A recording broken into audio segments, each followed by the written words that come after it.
Welcome to Tell Me Your Story, New Paradigms for a New World. I'm Richard Dugan, your host, and it's great to have you with us, as well as our guest who is joining us. We'll find out exactly where she's coming from, as well as where she's coming from as far as our subject matter for today. I think that you're going to have a lot of fun with this program, ladies and gentlemen, because we talk on this program all the time about health and wellness, taking care of yourself, preventative health care as opposed to treating the issue, the problem, what have you. And today we're going to be talking with a CFT, an SPT, SPN, CHWC, CLC, ABCDEFG. Peggy, Willms, I want to thank you for joining us on the program. We're going to get into all of the meanings, what those acronyms are, but thanks for being with us. You're looking well. Oh my gosh, that's the greatest acronym introduction I've ever had. Good morning, Richard and everybody. I'm so glad I'm here. Well, I'm glad you're here too to help us to figure out what ails us, so to speak, or how to prevent what ails us. As I was sharing with you before we went on the air, I had a bout with a condition, which I've shared with our public before, type 2 diabetes back in 2020. And my understanding is that you can have like your DNA tested, or I don't know, your chromosomes or whatever, and it might show you what you have the potentiality for. You're not going to get it, but you have the potential for getting it depending upon how you take care of yourself. And I'm going to use that as a coverall from saying what you eat, what you drink, and where you live, but how you care for yourself. And obviously, I had type 2 diabetes for a month and a half. Maybe a little longer than that, because it wasn't until I was diagnosed. And gone in a month and a half because I said, you know what? I don't want this. I know what the dangers are. I've had it for a minimum of 3 months. All of my other A1Cs prior to that were, I actually did hit, what would they call it?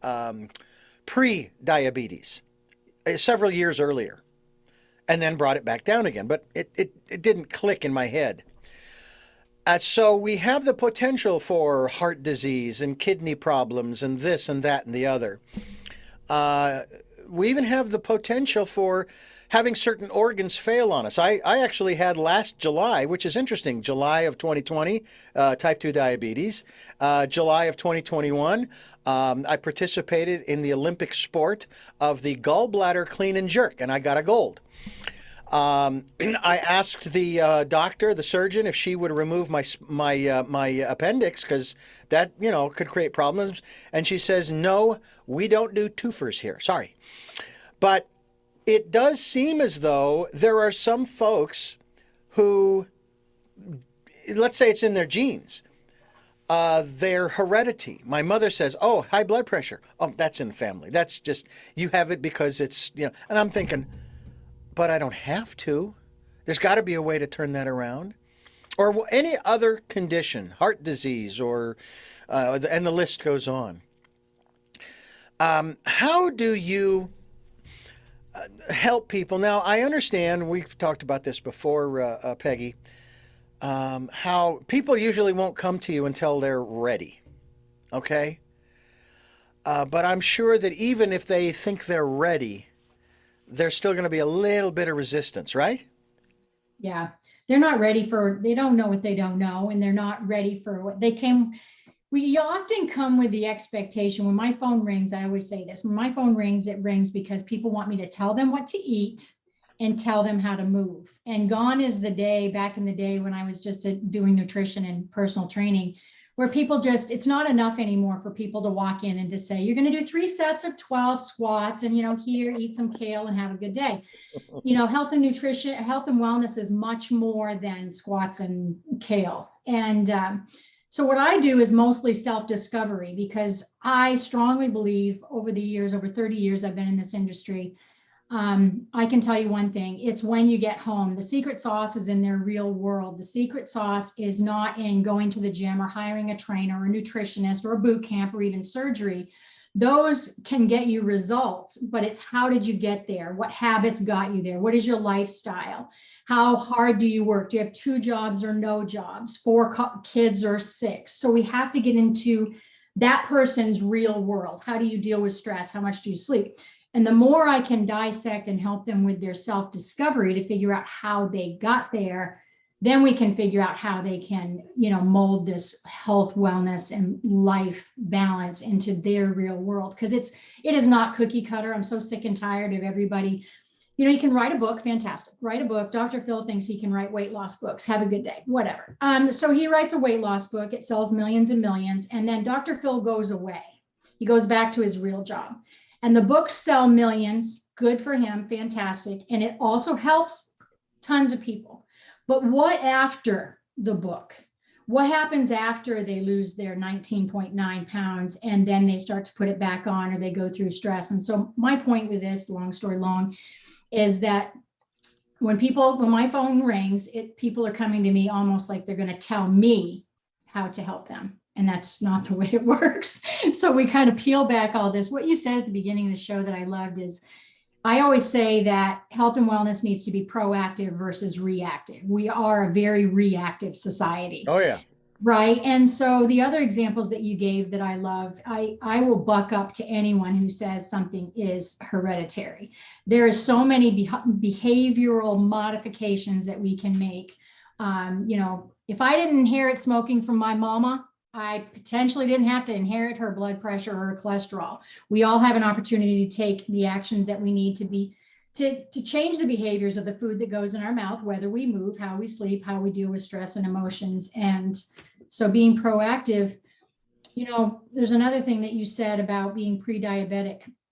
What I find is when people haven't already experienced what we're warning them about, they haven't been there without eyesight and without their big toes. And if they haven't been there with, gaining 200 pounds, when you talk to them about what could happen, it's not going to hit home until it hits home for many people. Yeah. And it's so, yeah. I hear you. And one of the other aspects here that I definitely want to talk about here, and we're going to bring current events into this a little bit. We try not to because, again, number one, we want to keep, we're trying to uplift people and keep it informative, educational, and we're trying to help people. We're not trying to shame anybody. We're not judging anybody. We're just trying to say, look, here's where we are, and where do we want to be in a year, 5 years, 10 years, 20 years. So I use this example, and I definitely want your input on this. There was a study done in June of 2020 in New York City, in those refrigerator trucks, of all of the people who had died of COVID or COVID-related issues. 99% of those people surveyed, if you will, it showed that 99% of them died from underlying issues, diabetes, high blood pressure, heart conditions, etc., etc. And of course, I would ask, okay, can I ask, based upon those criterion, what was their weight to start with? What was their weight? It seems to me, Peggy, that our society, specifically here in the United States, and it disturbs me when we want to export democracy or import it into another country, because look at what free enterprise and capitalism has gotten us in this country as far as our food supply, as far as our nutrition. I haven't been tested for the virus since it was first declared a pandemic. I have had the J&J vaccination in June of 2020 or 21. I guess it was 21. Anyway, doesn't matter. My wife's been tested over and over again. She works in the medical field. Negative across the board. Every test she's had, negative. She has also had the vaccination, but also has a note from her doctor that she cannot get the booster because of the adverse effects. In any event, It seems to me that over the decades up to this point, and I'm not a conspiracy theorist, but let's just say that the powers that be say, you know what, the population's getting a little too large. We need to cull the herd. We need to create a virus that will take people out. So, well, first of all, we're going to destroy their immune systems. We're going to reduce the effectiveness of the immune system to do the job that it was designed to do by pumping antibiotics into them every time they have a problem. All kinds of other medications that we don't really need because our body is the greatest pharmaceutical company in the world, in the universe, quite honestly. So what we're going to do is we're going to undermine all that so that somewhere in the 21st century, we're going to release this bug that will take out a lot of people. Now, again, I'm not a believer in conspiracies, but boy, it almost seems like the dominoes look like, and looks can be deceiving, looks like that's what's happening. But just looking at it superficially, it seems like many of the people that we've lost in the last 2 years wouldn't have if they had taken better care of themselves, if they didn't have those underlying conditions. And then even working into the scenario, what you just said about heredity. Your thoughts? Okay, here we go. I think it's, again, where we are today is based off of a reactive society. I strongly don't believe anybody sat down with a outline and said, let's pick this date and make crap happen. I do believe that we've gotten to the place with reactive behaviors. So people get sick, let's make more antibiotics. People are now, getting sicker, so let's look at their nutrition. We're going to do more tests, more utilization. I worked for a gazillion years with physicians on overutilizations of tests. I met with them a million times saying, why did you do 2 MRIs last week on the exact same organ? So I understand how reactive behavior can happen in any field, whether you're an employer. I was in corporate wellness for 25 years. So that reactive behavior and having to now answer to so many more people because of social media has created a frenzy. And so to answer your question, do I think if people were healthier, would they survive these types of viruses and things coming at us? Absolutely. If we were healthier, we could deal with more stress. If we were healthier, maybe the divorce rate would be down and people wouldn't react ridiculously and just say, peace out, I'm out of here. But I still believe that we can control what we can control. And that is starting with our own vessel. Like, shut your mouth, hunker down, figure out your own experiment. How do foods react inside your body? Make a decision. How does certain exercise work for you? Make a decision. If you have, toxic relationships around you, make a decision. I have so many clients I've pulled off in the last year and a half. I've learned more about my clients in the last year and a half.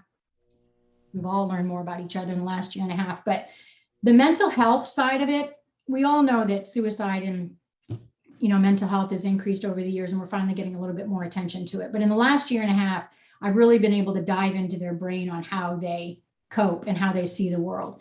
And I am not shocked at how we've responded to politics or sexuality or religion or the medical world now that I'm in their brains because of how they've reacted with the pandemic. But when you say underlying conditions, I can go back to my family tree and say 3 women died around 70 years old in my family, and all of them at some point in time smoked.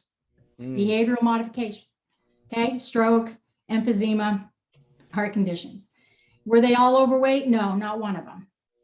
But they all smoked, and none of them ate well. I mean, we could go through everybody's life history. We're just looking at something to put a tag on them. And your New York study, I'm aware of some of the studies from up there and trying to label people, and I don't agree with that. But the argument, you pinged me when you mentioned something about how society, maybe I'm reading into your quote, your statement here, but I've watched over the years since like the 1980s, I've watched the sizes of pants change. I've watched the BMI ranges change. I've watched the obesity diagnoses all of a sudden show up in ICD-10 books. What I'm meaning is a size 8 is now a size 12. So back in the 70s and 80s, if a woman was wearing a size 8 jeans, if you take those side by side, they look very much like a size 10 or 12 would back then. Why are we doing that? perhaps to make us feel a little bit better because society is gaining a little bit of weight. When you look at the BMI ranges or the acceptable weight, they're opening up. You know, what we weigh today wasn't acceptable 30, 40 years ago. It just wasn't. But the conversation is swaying, the boundaries sway like this to make us feel better. It really does. I'll say it like it is. It's not okay to be 100 pounds overweight. And it's not being mean or judgmental. I want them to feel better. I want to change the world. I want them to change the world. I want everybody to have the best quality of life. And what are the statistics? If you're 10 pounds overweight, that's 40 pounds of extra pressure on those joints. So 10 pounds overweight. So if you're 100, let's do the math. Your ankles are going to hurt. You're not going to feel well. Yeah. So my whole mission in life has been to get into people's lives, go deep. I like to go deep, not lateral. I like to get in there, figure out the messy. I do not, you know, when I got certified back in 1989, way back when the Berlin Wall came down, I was actually over there, living over there. You did not discuss sexuality, politics. In my profession, you didn't even bring that up. You didn't bring up spirituality. You did not. It was straight up Western medicine. And over the years, I've watched that in beautiful, beautiful ways change. But I still have to draw the line where I have to stay away from, you know, the news and the media and all of this stuff, because my clients I got to come, they'd be a mess if I have to keep my opinion sometimes to myself and just do it on my radio shows. But yeah, I agree with you. Yeah, the numbers for COVID may be super, super high, and everybody has autoimmune stuff, or they have hidden underlying things. And if they took care of themselves, we'd be potentially here, but yeah. Still here. We're talking with Peggy Willms. And we're talking about health and wellness. She does have a website, ladies and gentlemen. Yes, she does. And that website, she even referenced it. It's Peggy Willms, and it is PeggyyWillms.com. You know, my last name being Dugan, there is an O'Dugan from Ireland, and I don't know if you're from Ireland or you have heritage there, but it sounds to me like you lost to the IA. Over the side of the ship when you came over from Europe. Yes. I lost the English and kept the German. There you go. There you go. But we encourage folks to go to your website to find out more about the work that you are doing in health and wellness. And when we continue, I want to talk a little bit about those acronyms that we talked about at the front end of the program as we continue talking here on Tell Me Your Story. I'm Richard Dugan, your host, and this program is here to bring you new paradigms for a new world. We're giving you choices and knowledge of those choices to help make your dreams come true. We are here on Sundays at 7 a.m. and 7 p.m. We're on Monday mornings at 1 a.m. and Wednesdays at 9 a.m. with a special edition of Tell Me Your Story, streaming live at those times at richarddugan.com. We have podcasts at SoundCloud, iTunes, TuneIn Radio, Spotify, Stitcher, Player FM, Blueberry, iHeart, Amazon Music, and so many more locations on the internet that I don't have the breath for it. But we are also on YouTube. I said iTunes already. YouTube, where you can listen to and watch these interviews. We hope that you'll subscribe, either or both, to the podcast and video cast. And we also hope that you will take time to participate in the Decade of Perfect Vision, the 2020s, where we ask you to go within, to sit still, be quiet in that calm, peaceful place, and listen to the still small voice to give you encouragement. It's not going to judge you. It's not going to shame you. I guarantee you that. It's going to guide you. It's going to inform you about what you need. And maybe take a little time to get to know who you really are. Who you really are. That's why we call it Perfect Vision, the 2020s, because that's the only place you're going to get perfect vision. You're not going to get it on the outside. I don't care what your ophthalmologist says, okay? And then if you would like to support the work that we're doing here on the program, we would greatly appreciate that as well. We have a PayPal account. It is for your security as well as ours, and we hope that you will support us financially. And if you can do so, when you go there to send your contribution, they're going to ask you for the email address to whom the contribution is going to. And the email address is richard@richarddugan.com. That's richard@richarddugan.com. So whatever you can send us, we will take energetic support as well. We'll put it all to good use for this program to do what Peggy has already said, to change the world for the better for everybody, not just a select few. This is not about creating some kind of a pedestal I can stand on. Forget it. I don't want to stand on no pedestal. I have height anxiety. I'm not afraid of heights. It's just that once I get up there, I was standing on the top of the 25-story building on the at the radio station I was working for back in Phoenix. I had no problem getting up on the roof and looking out from maybe 6 or 8 or 10 feet from the edge. But then when I walked over to the edge and I'm looking down, although my wife would not believe that, because when we were in Ireland, Peggy, we went to one of the Aran Islands, Inishmore. And we walked out, we went to this granite fortress that had been created there, prehistoric granite fortress. And there was this giant granite slab that was laid out all the way to the edge and hanging about 4 feet out over the edge of the cliffs.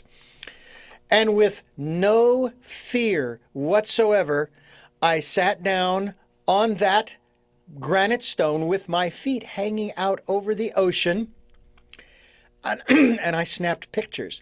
No fear, not even any anxiety. Yeah. And of course, my wife is constantly, what are you doing? Where did you say the insurance policy was? It wasn't until that night when I got into bed. We were staying on another island, which is on the island of Ireland, but it was what they called it an island, Inishni. And it was a stone cottage. Stone, okay? And with 70-mile-an-hour winds when we first drove in, I'm glad it was made of stone, the fear hit me. At that point, I was afraid of falling off of the granite stone. And I kept trying to tell myself, intellectual, look, you are safe and warm in this bed. How do you think you're going to fall off that? And yet it kept coming over me until finally it went away. So it's real interesting. But people have fear, too, of looking at themselves, looking at their health. And you said something very important.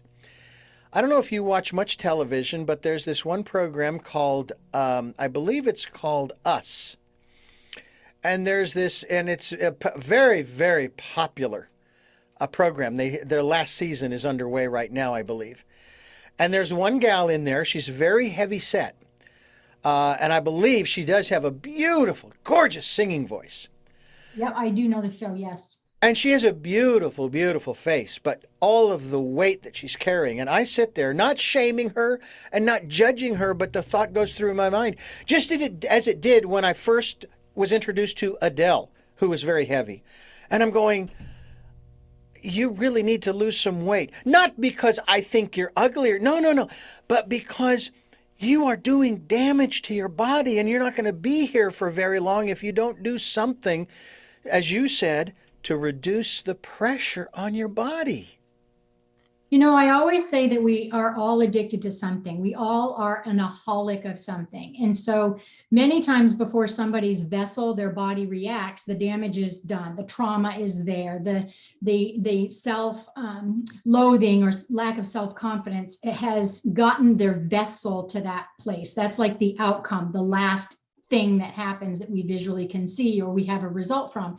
And many people who have had issues or whatever, and we all do, that then all of a sudden affect our vessel, whether it's migraines or it's a heart attack or it's diabetes or overweight or whatever, we have to peel back the onion. We have to figure out and dig deep into the why and figure out what got us there. And that's the hard work. And that doesn't get dialed back. I've worked with a lot of anorexics and bulimics over the years, and people have a hard time understanding this, but it's a control issue. When you can control your food, whether it goes in your mouth or out of your mouth, or how you deal with the emotions, it's much like gambling, sex, drugs, and rock and roll. It's much like that in the sense of you're seeking it to make you feel better. You're seeking it to remove an emotion. You're seeking it because you don't have the coping skills quite yet.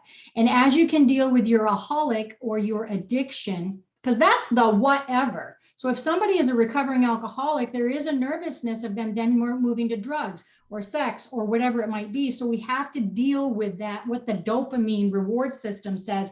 Wow, that was great. Wow, that cake was amazing and made me feel better, or that pack of cigarettes.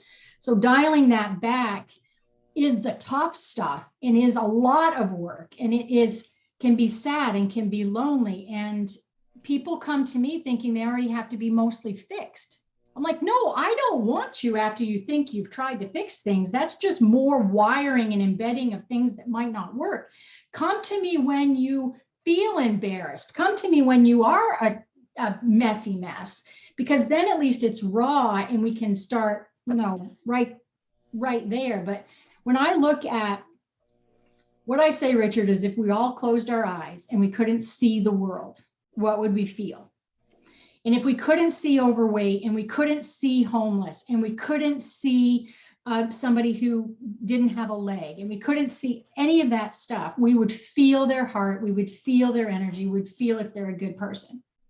That's where the conversation takes place. I wouldn't know she was overweight or anybody else was overweight if I couldn't see it.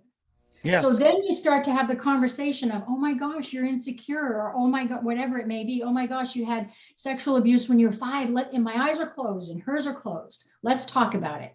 Well, now what do you do to cope with that? Well, I eat and my eyes are closed. Well, let's talk about that. When do you do it? What time of day? How does it make you feel? That's where the compassion would come. That's where the resolution would come. No, we open our eyes. We open our eyes instead of using our ears, and that's not going to solve anything. It's workaholism is my aholic. I am a workaholic. And so the perfectionism and that type of pressure that society puts on you when I was very young is my aholic is praised. Oh, she works 15 hours a day. Fantastic. Oh, she's a perfectionist. Wow, that's amazing. So I was addicted to that drug, of which everybody's saying, good job, cool. Well, you can only do that for so long, especially as an entrepreneur, if you get sick or ill, there's no one to pick up the pieces. No one does anything for you if you're the one running the show. So eventually I had to get to the place where I am now. It is collaborations, and it is relationships, and it is letting people in, and all that vulnerability and transparency is tough when you're a coach. It's tough when you're a doctor, when you're trying to help others and then you look like you haven't got it figured out. Like, that's tough. Yeah. Like, now you're going to help me, It's almost along those lines of, and I've even talked with different people on this program about that, in terms of, so who is your therapist? Who is your doctor? Who is your physician, et cetera, et cetera, et cetera. And it's just really interesting to think about that in terms of how are you taking care of yourself? Because, I mean, would you feel comfortable going to an obese physician? My physician, not only does he have a great bedside manner, as it were, but he's straightforward, number one, but he's also very complimentary when he sees through the test results you're actually doing the work. You're actually doing it. And he says, I'm really proud of you. I mean, like I was telling you earlier, he used the word miraculous to describe my turnaround of my type 2 diabetes. I wish I was able to, and I'm trying to find the outlets for this, and I'll have to talk to you about this later. I want to turn around this whole thing of high blood pressure. I don't want to be taking these meds the rest of my life. I don't care my mother told me when I was visiting them at Christmas time, she says, did you know that even as you get older, yes, you do get shorter, but did you know that your feet also get bigger? You got to be kidding me. She says, no. She says, I've gone up a couple of shoe sizes, in the last 10 or 15 years.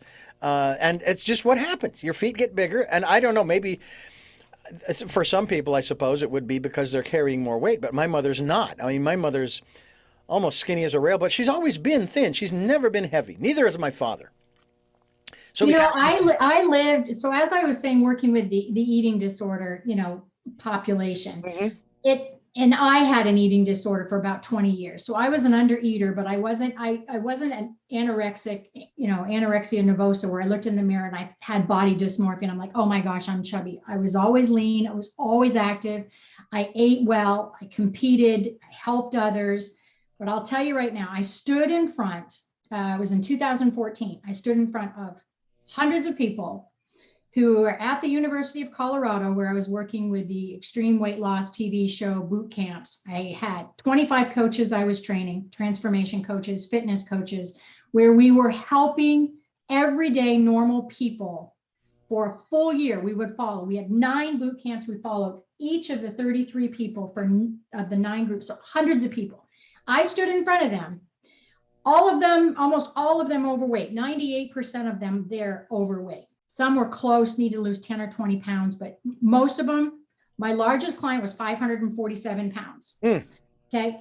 I stood in front of them in my small frame and them looking at me like, yeah, girl, you got it figured out.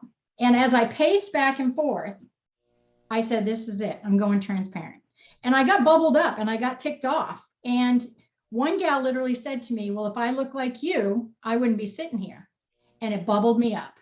And I just looked at her and I said, the discrimination that I receive for you assuming that inside this vessel is healthy is unacceptable. I can't look at you and approach you in a restaurant and say, wow, you need 2 chairs. But you can look at me and say, put on some clothes because you're cold. You can look at me and say, hey, put on some weight, you're thin. You can say, it's a reverse discrimination. But just because someone looks thin, you guys, does not mean they're healthy. Does not mean I don't have heart disease or thyroid disease or autoimmune or a blood disorder. All of those I'm saying are true of me. You don't know that at 5'6", 125 pounds. Yeah. Yeah. And people think in my profession, I'm out running marathons, eating kale all day and sitting in my bedroom meditating. Yeah. I am telling you right now, if you are a coach, do you want a coach that hasn't got their life together? No, probably not.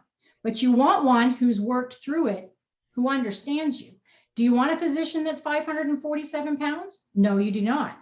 But you want one that, like you said, Richard, that understands and commends you. We do want to hire experts. I'm not crazy. Hire me because I'm an expert. I want to be on your show because you're an expert. I don't have the time to potentially be on someone's show today if I'm busy that isn't an expert. We seek our experts. Yeah. Yeah. When I was thinking of corporate wellness, one of the things I really, really do want to chat about today is corporate wellness, because I've really seen a shift in employees in the last year and a half with COVID. Oh yeah. And now that employees are home, like I said, I was in corporate wellness for 25 years where I was the middleman. I was the one helping the employees or the widget makers, let's just say. And then I'm working with leadership. So I'm the middle person going, how can we make our employees happy and stay and less turnover and just make them, want to come back tomorrow? And leadership is looking at me saying, hey, reduce absenteeism, cut down the disease states. We've got to save on the bottom line. It costs so much for turnover. So I'm going back and forth. So several years ago, I worked on a program where we really tried to get leadership to walk the talk and talk the walk. Like, smarten up. Stop giving gift cards for people and putting $5 Starbucks cards on there. Go for a walk with them. Get out, take the vending machines away and actually trying to get them to actually show that they are real people instead of making people feel like you want something out of them. This last year and a half, if people were to say to me, what's changed in corporate wellness, what's working, what's not working, I got to tell you, I don't know what's working. What I have seen with employees going home, it's almost gone the other way. It's almost like the conversation is, now we're not going to pay for rent for this high rise for you to come here, Mr. Lawyer, and work every day, because now you can work from home. So now you're going to go home. You're going to work from home. You're going to get confused with your efficiency by doing laundry all day. You're going to stay home. You're going to eat more. You're not going to move. You're going to work 17 hours a day because now you don't know anything about boundaries. We're not going to ask you about how you're doing. We're not going to care about your medical benefits. And it's worse than it's ever been. And the turnover is worse than it's ever been. And how can we make that better? we have to start doing like your physician's doing with you, Richard, and that's showing that we care about the baby steps. We care when they do little things like when you changed your numbers. It was miraculous, but you did baby steps. And I don't know, if I were to go back to work for a corporation right now, I'd have my hands full. I'd have my hands full on how to make people are walking out every day. I went to my physician's office yesterday and I said to her, can I have my lab work done at a lab that's closer to my house? And she said, yeah, I would have it done there because here we can't keep any employees. Oh, I thought, this is my physician's office saying this. I'm like, I'm just talking about a blood draw. And she said, we can't keep anybody here. And it's a big clinic. Wow. Yeah, I'm rambling. Yeah, I'll tell you, it's truly an amazing thing that we are really, some of us are really doing the best we can, and of course, then there's the whole issue of like insurance, and I'm not talking about the inability of the insurance companies to do what is right. I have to ask the question here, especially and a sidebar thing, and that being. I want to sue the insurance companies for malpractice because they're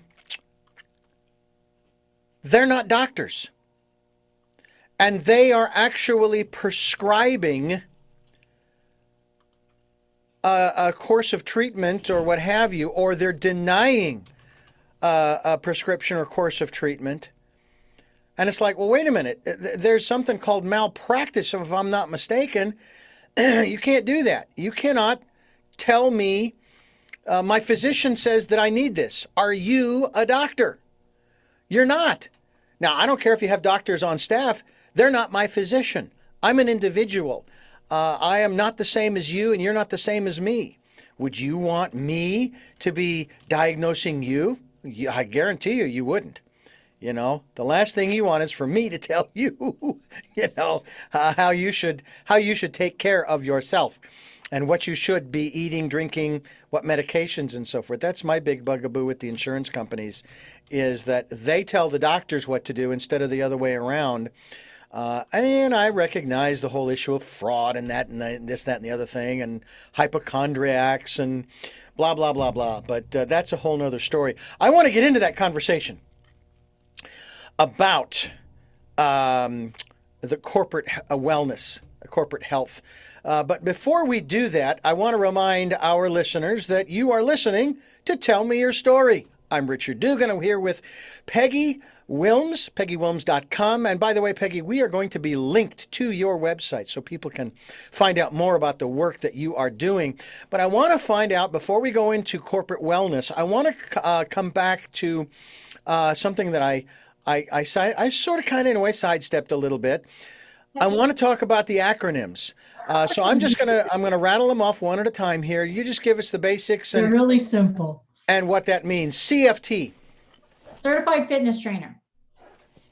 And what does a certified fitness trainer do for moi?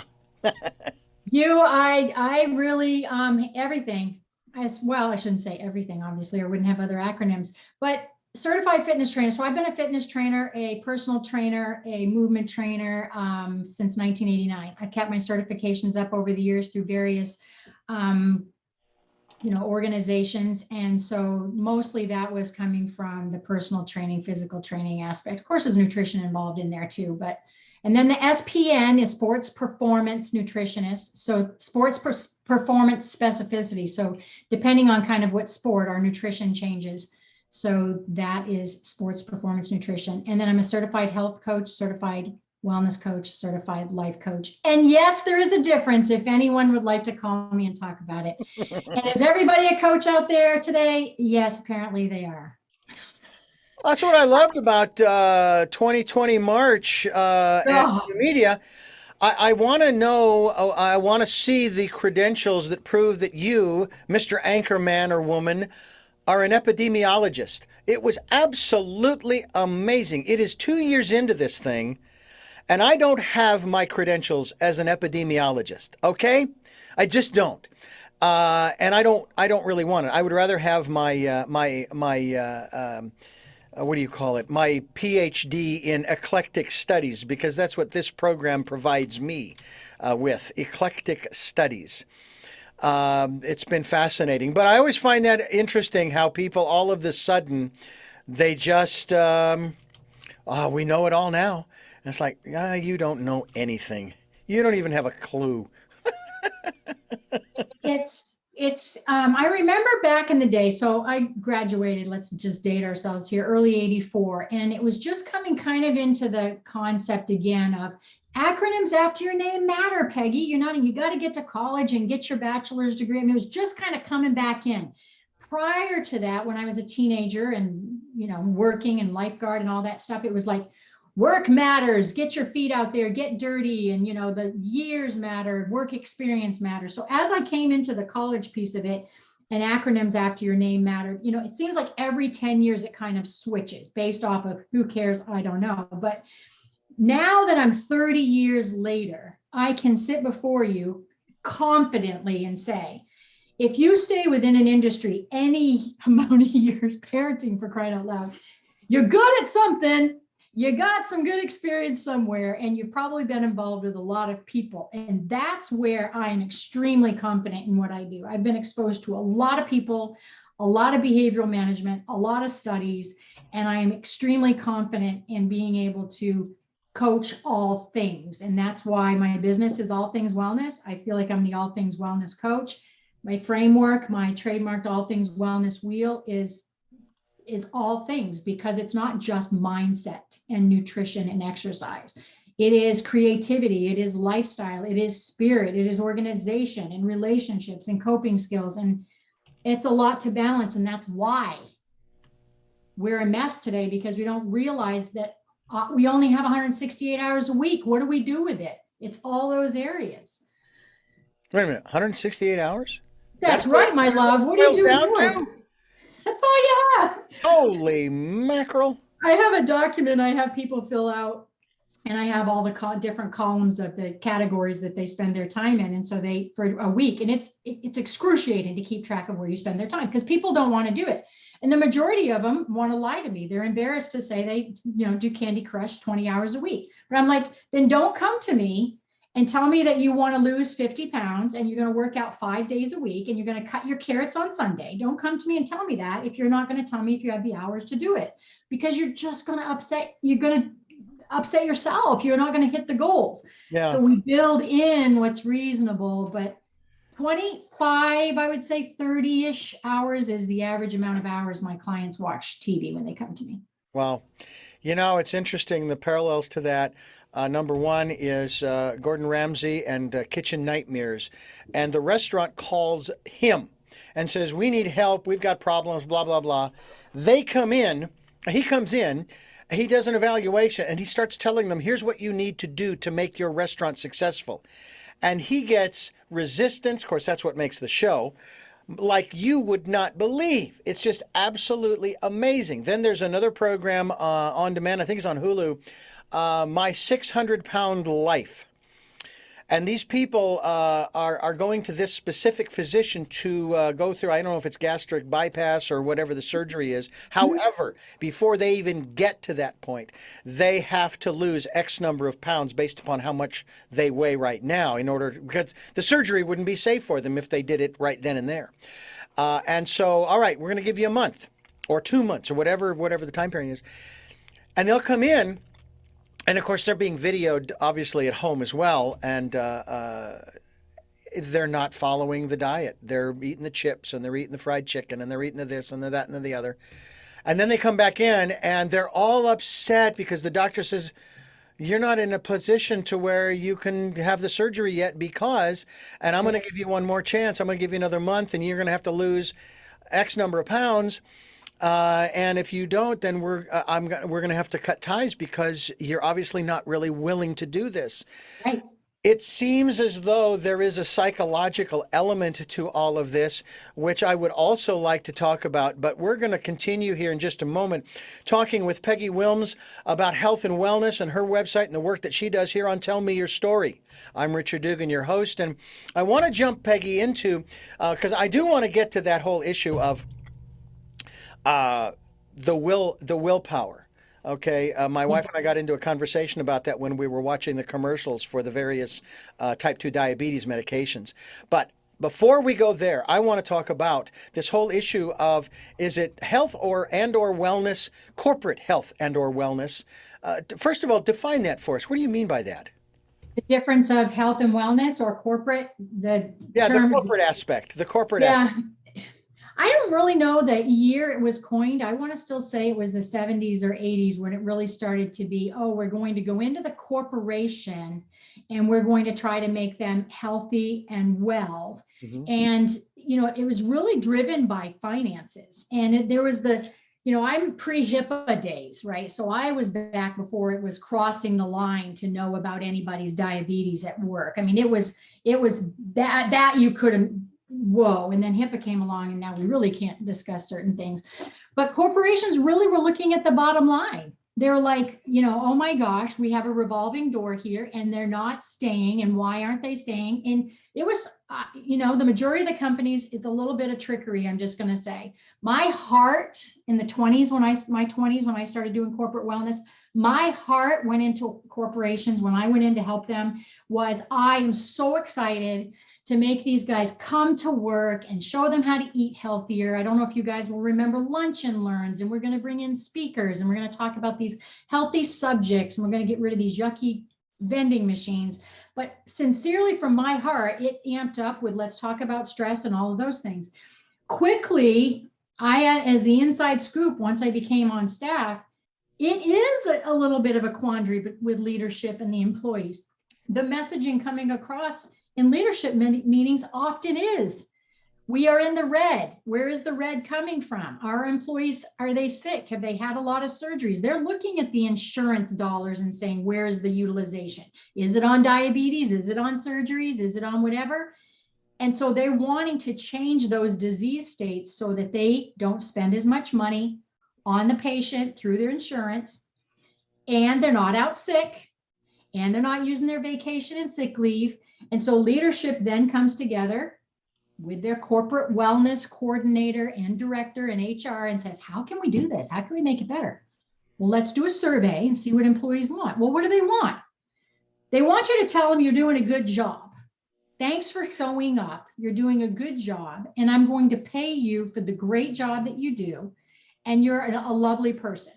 They really want that. They want words of affirmation and be respected. That's what they want. They don't want a Starbucks gift card. They don't want to read one more document about diabetes. They will go off wherever. They don't want this fakery anymore. And corporate wellness succeeded really well, I think, for about 15 or 20 years. I mean, I was part of a program, a trademark program I helped develop, and we brought in we built a fitness center. So we had all of the cardio equipment. I was the trainer on site. We brought in fresh produce and fruit and a massage therapist. I mean, it was extensive. And it was expensive. When you look at the bottom line, the comparative, were they happy? Did they stay there? Yeah, but are the majority of companies today wanting to go to that level and just, Richard, what I think has happened in the past is we said, here, I'm the president of a company, here you go. I'm going to bring in fruits and vegetables. Look at me, care for you.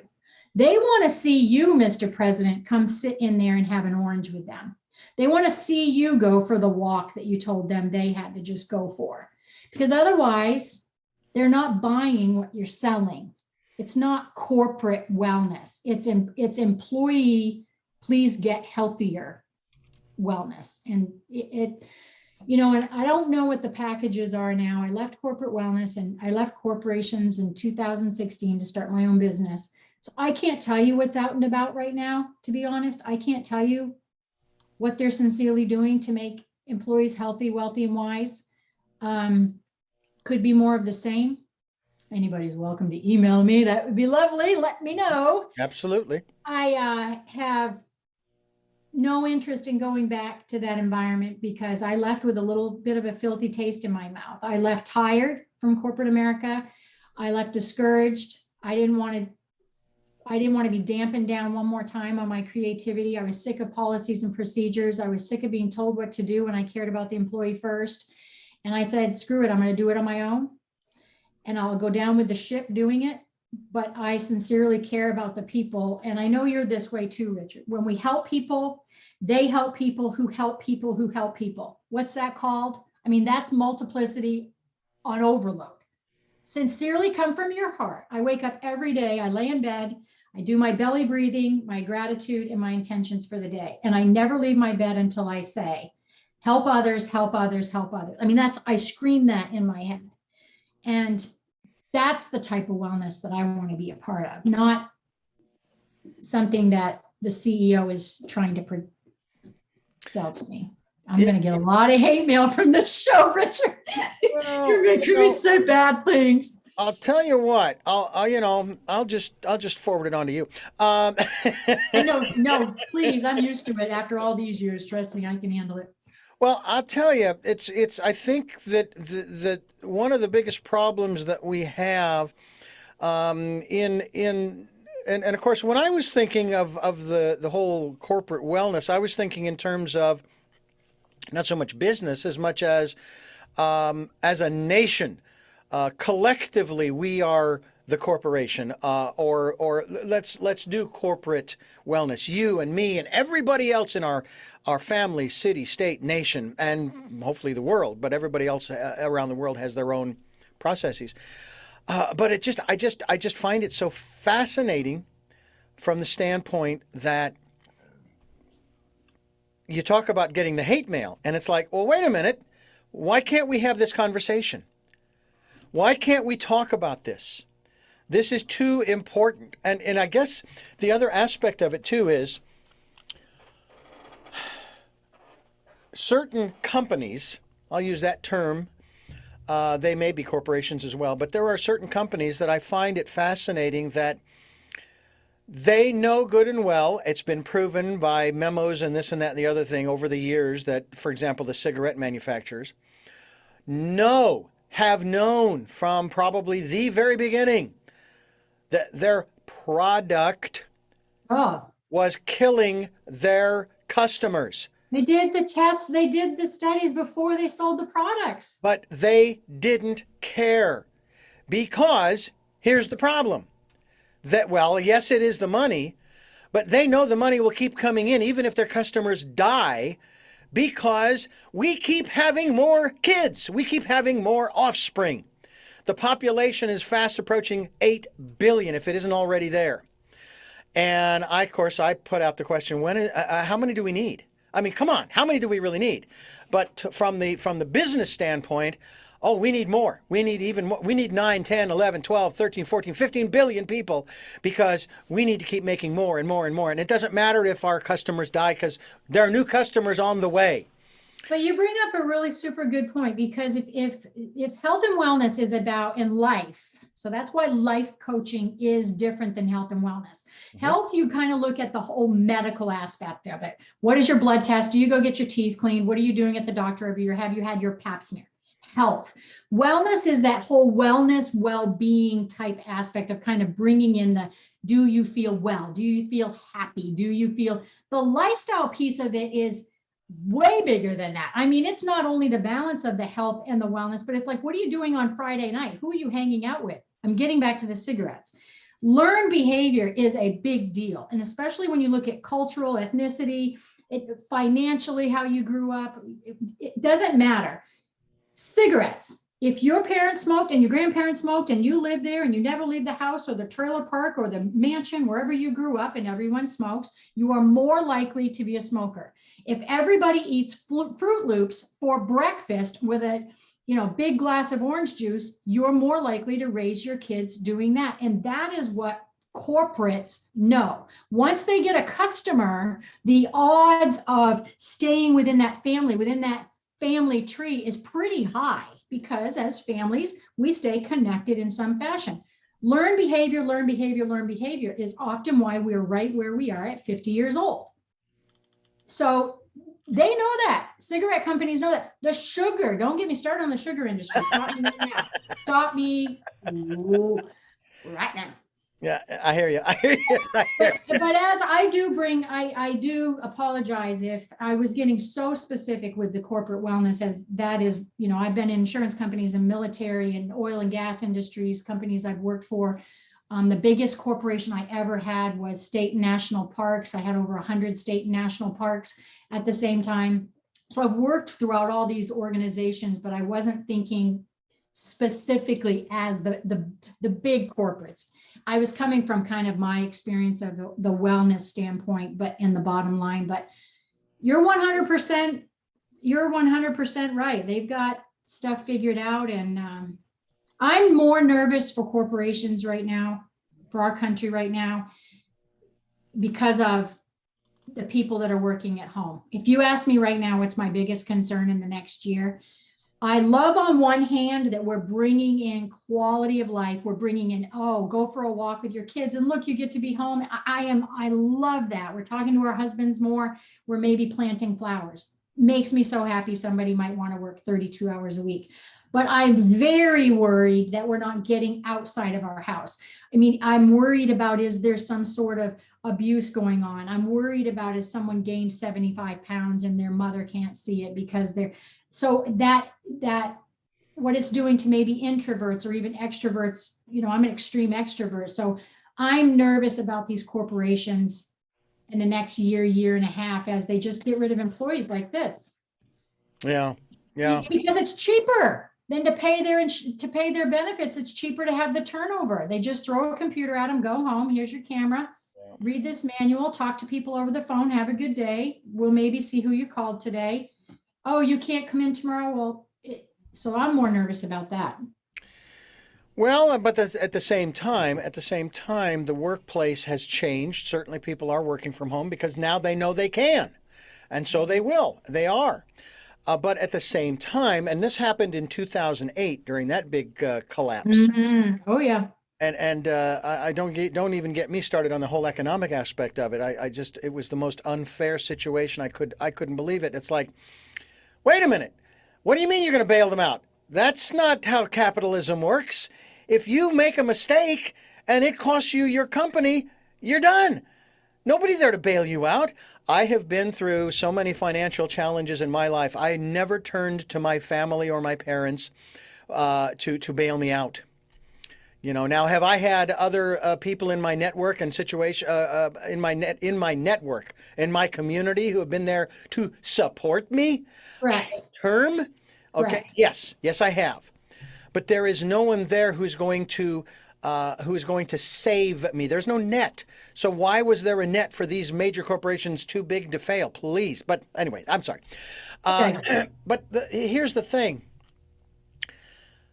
And you've heard this phrase over and over and over again, I'm sure. If you don't have your health, you got nothing. Absolutely nothing. No. Now, you talked about weight earlier. You talked about people weighing 300, 400, 500, 600 pounds. I'm going to tell you, I'm trying to remember what I am now, 5'8", I think. I've actually shrunk an inch in the years. At one point, though, I was 5'9". I thought I was 5'11", but I've never been 5'11". Maybe guys lie about their height, and men and women lie about their weight. That's right. There you go. Anyway, so I was dealing with the high blood pressure specifically, and I was still eating well. Okay, I wasn't eating horribly, but I was drinking the sodas, and I actually reached 200 pounds. Now, I didn't look fat. I looked like I'd put on some weight, but I didn't look fat, okay? But it wasn't the 200 pounds that bothered me physically, although it did, actually, I'll explain in a minute. It was the psychological, that's not me. 200 pounds is not me. I gotta get rid of that. I gotta figure something out. And I got it back down to, I think at that point, 195. Then, in July of 2020, when I was diagnosed, I was weighed. Again, type 2 diabetes, 182. 182. I was like, well, I like that, but not how I got it. Okay. So how am I going to do this? Then a year later, when I went in for gallbladder surgery, turns out that the hospital bed is actually also a scale. And so the nurse came in and she had me get out of the bed and we calibrated the bed and I got back into it. I was 174. Once again, not a diet I recommend, and no, my gallbladder did not weigh 10 pounds or 8 pounds. But I was weighed recently and I'm still in the low 180s. That is comfortable to me. And that's psychologically, not physically. But at the same time, it was also explained to me specifically about the knee joints. You multiply every pound that you are carrying times 4 on your knees. Now, granted, you cannot count everything below your knee as far as weight, and that there's some there. But it's like if you put on extra pounds on your body, let's say that extra, what was it, 18 pounds. You're not putting it on in your calves mostly. No, you're not. No, you're not. But you put on that extra 18 pounds, multiply that times 4. That's what you're carrying. That's the pressure. Or when I would, we have chickens and dogs and cats.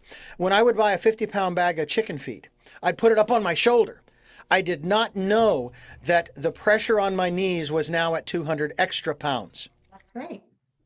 Plus the weight I personally was carrying. Right. When I got down to that 182 or the between 174 and 182, I got to tell you, now I have had arthroscopic surgery on my right knee for a torn meniscus. And they went in there and they took care of that. They cut away that stuff. It's been perfect ever since. Perfect ever since. But my wife also has lost a lot of weight in the last, I'm going to say the last year or two. She used to have pain in her ankles, in her knees, in her hips, in her back. No, not So anymore. there's so many studies right now that you can't even read them all on just the weight isn't even just about the pressure or the visceral fat around crunching the organs. It's inflammation. If you ever are bored for about 5 weeks in a row, read all the studies on inflammation and what stress causes an inflammation connection and all of that. I mean, that's wow. And you just said it. You said not the correct phrase. You said the phrase that I have been trying to get across to people. I would say, do you understand that when you put on those extra pounds, it's not just on the outside, it's on the inside too. And what you just said about the visceral fat of the yes. of the tissues on the vital organs, the heart, the water around the heart, the lungs can't expand. Yeah. Yeah. And that's why people who are so again, I want to hear this woman sing until she's got blue hair, okay? And that natural blue hair when she's in her 90s. My father is 90 this year. You know, he's 90 and a half actually. My mother, 87. They're doing great. Now, my father's body is starting to not cooperate with him. He's got some stability issues. He's still moving around. He gets on his exercise cycle and he pedals for a half hour or so. My mom goes to the gym now that they're opening up and so forth. They're still active as my dad. But my dad is really, he's kind of pissed off because he's not happy with the way his body is right now. I think if we could just look at the heart and remind ourselves that it's a muscle. Let's just compare quickly the heart and your glutes, you know, your buns. Mm-hmm. They're both muscles. So if your heart is doing this all the time, can you imagine if you were doing squats all the time? Your buns are going to be tired and sore and irritable and inflamed. And that's what our heart is all the time. Yeah. So doesn't it make sense that we would want to slow it down, reduce the sodium, reduce the visceral fat and help it? Because now it's been beating for 60 years. Yeah. You know, no wonder it's under pressure. No wonder nothing can get through, you know, the arteries. So it's just like, don't put the pressure on us that goes, oh, go work out. You got to work out 3 times this week. Yeah. Turn it to fitness is fun. Go out and stare and look, just go to the mailbox and back. Go to the mailbox and back. Just think of the heart as needing to, we spend more time wanting to do squats than we think about our heart as a muscle. Yeah. And I have been to every mechanic in town and nobody will replace my heart. Nobody. They won't touch it. I worked for a gentleman. I worked for a gentleman at the University of Colorado, and he had a heart transplant. I'll tell you, anybody listening, you can call me. You do not want a heart transplant. Trust me. And so, yeah, oh, can it happen medically? Yeah. Is it fun? No. So do your damn best to take care of yourself now. It is a conscious choice. Stop the excuses. I'm so sick of excuses. Just stop the excuses. Have a meeting with yourself. Get real, get nasty. Listen to whether you tomorrow yourself to death, tomorrow. Yeah. And you started the show off. Baby steps. Baby steps matter. We just as a society aren't happy with them because we want immediate gratification. Right now. And we don't believe that walking to the mailbox can eventually turn into 5 pounds lost in a month. It can. Yeah. It's the habit. Brush your teeth, brush your teeth, brush your teeth, Mom said. Yeah. Peggy Willms is my guest. PeggyWillms.com is the website. Health and wellness is our conversation, and this is Tell Me Your Story. I'm Richard Dugan, your host, and I got to tell you, I actually thought about this in terms of brushing your teeth every day. I'm thinking, yeah, but there's going to come a point when you're going to be brushing them so much they're going to wear down. Well, you're not supposed to brush your teeth with a rock, but I will tell you that my mother, God bless her, I can't thank her enough for the efforts that she made as we were kids growing up to feed us as healthfully as is possible. Now, she did not feed us a lot of sugary breakfast cereals, like Fruit Loops and that kind of thing. I got to tell you, I fell in love with cream of wheat, and of course, there's another version of it called farina. My mother made her own yogurt. She had a yogurt maker. She would actually make yogurt popsicles, and they were almost like orange sherbet. And she would stick a toothpick in. She'd put the mixture in an ice tray and a toothpick in each one of the cubes. Put it in the freezer, and then we had those at summertime, and they were so good. It did take a little getting used to, okay, but once you got, it was like, are there any more? Can I get another one? They were. Well, you probably had a garden too. Most of us did too. I don't know that she really had one. If she did, I'm not sure where in the world it would have been because we would have destroyed it playing outside. Okay. But she also made her own eggnog around the holidays, which was I miss it. I mean, do I love the eggnog I get in the store? Sure, but hers was warm. It was like heated on the stove and then you poured it in a cup, and it was great for Christmas. It was sort of the equivalent of hot chocolate. She really, really tried to get us to try different things as much as possible. I hated tomatoes as a kid growing up, couldn't stand them. I can't get enough of them now. But I've learned something too as I've gotten older, and I've learned about these different fruits and vegetables and so forth. In tomatoes, for example, and we're talking earlier about inflammation, the seeds in the tomato are the issue for inflammation. You take the seeds out, tomato's good to go. You're not going to have any problems with inflammation. And you can enjoy them to your heart's content, and those types of things. So it's, my hat is off literally and figuratively to my mother, who has always been that. And by the way, to my father too, because when I was over there for Christmas, visiting the family, I was staying with my parents, and the mornings that I was there, my dad made us, my mother would make her own breakfast of granola, I guess it was. He and I, oatmeal.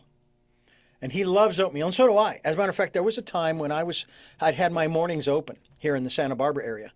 And I would go to different restaurants for breakfast just to see how their oatmeal was, what their oatmeal was like.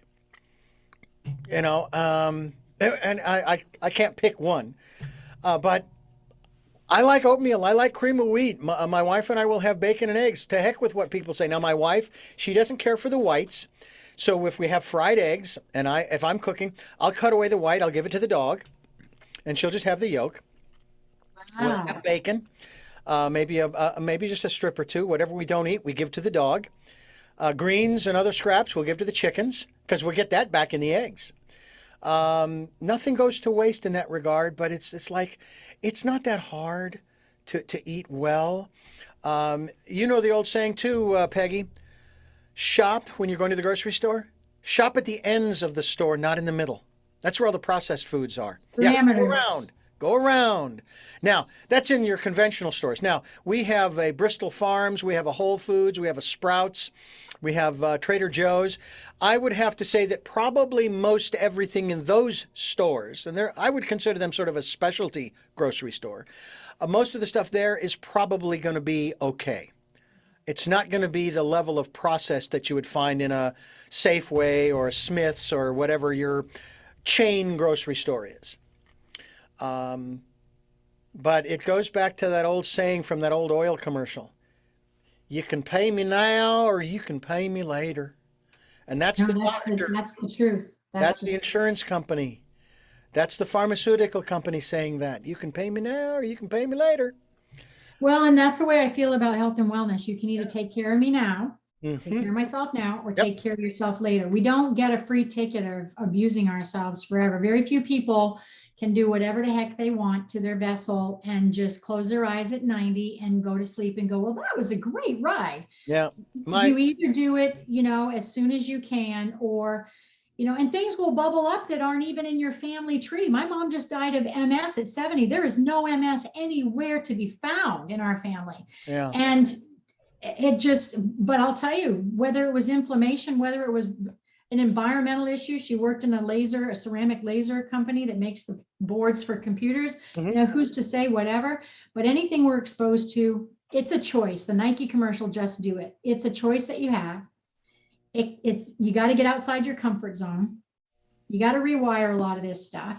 And I think you said at the beginning of the show as well, we have the answers. Close your eyes and intuitively, you know what's best for your body to eat. You know you need to move. You know who you need to chat with that's positive or negative.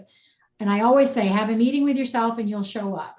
Just pay attention to, My beautiful father said to me many years ago, eat, drink, and be merry in moderation, because nobody gets out of this world alive. Oh, I love that. And I remember at the age of 15 thinking about the fact that as I saw other people, my parents included, as well as other people that I knew, other adults, it's been 15 years, granted, and I put a lot of junk, love Captain Crunch. I haven't had it for years, but I used to love it. Of course, I never liked the fact that it tore the roof of your mouth up. Anyway, but I used to think about how, okay, I'm 15. I still got a lot of years to go, and I need to be more mindful of what I'm putting into this vessel. Now, I'm not saying that I took that to heart, and I was very mindful of what I was putting into this vessel, but I was always conscious of that to the point that I never participated in ingesting various drugs or other chemicals that my peers were doing, not because it was bad or evil or illegal, or that it was bad for my body.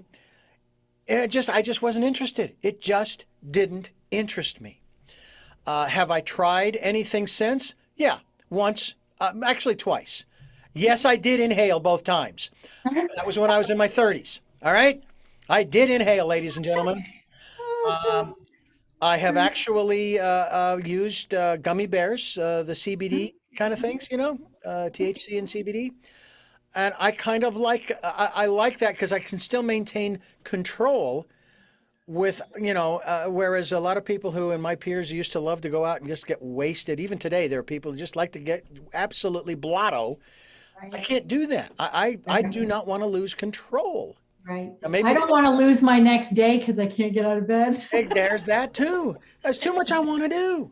I know. I've tried to do that. We're talking with Peggy Willms, and we're talking about health and wellness, and she is talking to us here on Tell Me Your Story. I'm Richard Dugan, your host, and Peggy, I have to first of all thank you for the work that you are doing. You are helping all of us, not only through this program, but through your website, PeggyWillms.com, but also just through what you are doing for self, for you.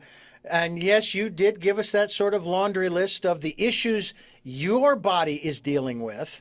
Yeah, we all have them. And yet here you are. You're vibrant, vivacious. You're energetic. You're powerful. You're excited about not just changing your world, your life, your body, your chemistry, but that of other people as well who are interested and willing to do it. And I will add one final thing before we wrap up here, and that is when I was watching the commercials for the type 2 diabetes medications that pharmacies would put out, I had to chuckle because it would say, you'll be able to get your A1C below 7. And I'm sitting here going, I have never taken your medication, and I got mine down to 5.7 in a month and a half. Why do I need your medication? Explain it to me, Lucy. I couldn't believe what I was. And then, of course, this is where my wife and I had this conversation about, and you and I just discussed this a little bit ago, about willpower, about the will to do it, to just do it. Or we changed it in a personal growth program I went through back in the 80s, early 90s. It's one of those intensives, 3 days, For three sure. nights and a weekend. Yep. Just effing do it. Yep. So we just added that You extra. don't even want to see what my tattoo says. I don't even know if I want to ask where it is, but we'll. It's on my wrist, but anyway. Okay. No, that's fine. But I really thank you so much for sharing with us here on the program today. And Richard, I just want to tie up with the storytelling is so important to me. And on my website at peggywillms.com/author, I am writing a compilation book. I am writing one of 30 authors. We've made it super, super affordable. And let me tell you why I want to do it and why I'm actually on Richard's show. You guys, we have to tell stories. We have to tell our stories. We have to step out there. We have to be transparent and authentic. You will find that you are more like people than not like people. You can change the world, your neighbors. You can stop somebody from wanting to hurt themselves. You can stop somebody from feeling unworthy. Everybody's story matters. It doesn't matter if you lost a business or a dog. I want to hear your story. Richard loves to hear your story. Let's get you to be a published author. I've got 7 amazing media partners. Let's get your interview out there. Do not be scared. I got you. And I'm rambling. Oh my God, I got to go. No, you're doing just fine. That's the thing I love about these podcasts and videocasts is they can go on and on and on, and it's just beautiful. Yeah, I love it. I love it. Whereas the radio version of this program, of course, we're limited, but that's why we encourage people to go to the podcasts as well as the videocast. And the main place where you want to listen to this program is on SoundCloud, Spotify. You can go to you know what? I completely forgot. I believe I'm also on TuneIn Radio as well as iHeart and Amazon Music. So it's really very cool. And then, of course, YouTube, where you can watch these interviews. And, of course, we'll also be linked, as I said earlier, Peggy, to your website, peggywillms.com, so that people can find out more about you. I do have 3 final questions that I do want to ask you. I ask all of my guests. It's the lightning round of Tell Me Your Story, the game show.